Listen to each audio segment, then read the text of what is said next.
So ಈ platelet rich plasma ಥೆರಪಿಯಲ್ಲಿ so many properties will be there. One is healing property, one is anti inflammatory property.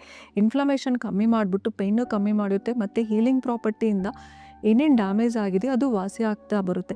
ಈ platelet rich plasma therapy comes under broad spectrum called ಆರ್ಥೋಬಯೋಲಾಜಿಕ್ಸ್.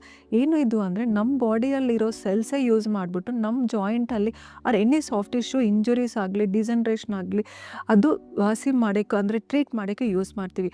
So there are so many cells which has the regenerative capacity like platelets. Second one is the bone marrow. Third one is the lipogems, adipose cells. So many are under research. So ಆ ಟೋಟಿಪುಟೆಂಟ್ cells use ಮಾಡಿಬಿಟ್ಟು ನಮ್ಮ body joint ಆಗಲಿ, Spain ಆಗಲಿ, ಅಲ್ಲಿ degeneration R injuries ವಾಸಿ ಮಾಡೋಕ್ಕೆ use ಮಾಡ್ತೀನಿ. This is called ಆರ್ಥೋಬಯೋಲಾಜಿಕ್ಸ್.